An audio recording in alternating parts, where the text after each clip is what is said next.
ایک بھائی نے مجھ سے کہا کہ بڑے کینلی بڑے دل سے کہ تو آپ میرے لیے یار پلیز دعا کیا کریں. So I was thinking why did he ask me. یا ہم جب مشائخ کے پاس علماء کے پاس جاتے ہیں ہم کیوں ان سے کہتے ہیں کہ شیخ آپ میرے لیے دعا کریں؟ میں اکثر کہتا ہوں کیونکہ ہم یہ سوچ رہے ہوتے ہیں اور ہمارے گمان یہ ہوتا ہے کہ یہ شخص اللہ کے قریب ہے، اللہ کا نیک انسان ہے، اللہ سے محبت کرتا ہے. ہاؤ اباؤٹ ان کی دعا جنہوں نے آج تک اللہ سبحانہ و تعالیٰ کی نافرمانی نہیں کی.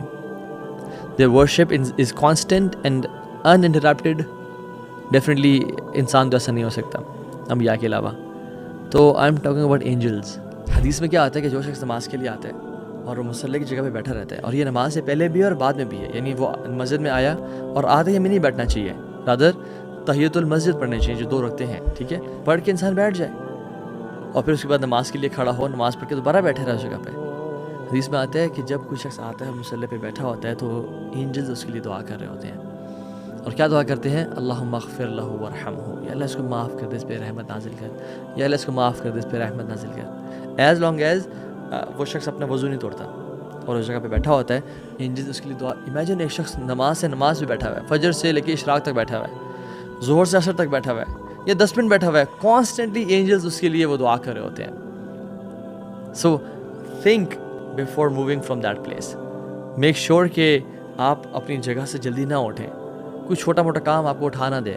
وہاں پہ 33 دفعہ سبحان اللہ، 33 ٹائمز الحمدللہ، 34 ٹائمز اللہ اکبر پڑھیں، آیت الکرسی پڑھیں. جو شخص یعنی نماز کے ختم ہونے کے بعد آیت الکرسی کانسٹنٹلی پڑھتا ہے، ہمیشہ پڑھتا ہے، اس کے اور جنت کے بیچ میں کوئی فرق نہیں رہ جاتا سوائے موت کے، بغیر اٹھے اور بغیر بات کے جو آیت الکرسی پڑھتا ہے، ٹھیک ہے. سو سورہ اخلاص، سورہ فلق، سورہ ناس بیٹھ کے پڑھیں انشاءاللہ. نماز کے بعد کا اذکار کریں، ڈونٹ بی ان اے رش. اور شیطان اکثر جو ہے نا نماز میں خیالات دیتے ہیں اور کہتے ہیں کہ تمہیں تو جلدی ہے، تمہیں نکلنا ہے یہاں سے، اور ہم یہ اتنی گولڈن اپرچونیٹی چھوڑ کے کہ ایک تو نماز کے بعد کا اذکار اور اینجلز کی دعاؤں کو ہم چھوڑ کے نکل جاتے ہیں.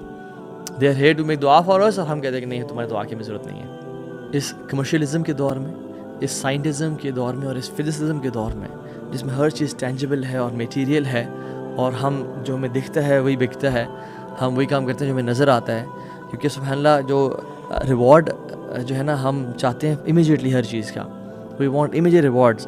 اور ہم جو کائنات میں جو چیزیں ہو رہی ہیں ہمیں ان کا یقین نہیں ہے.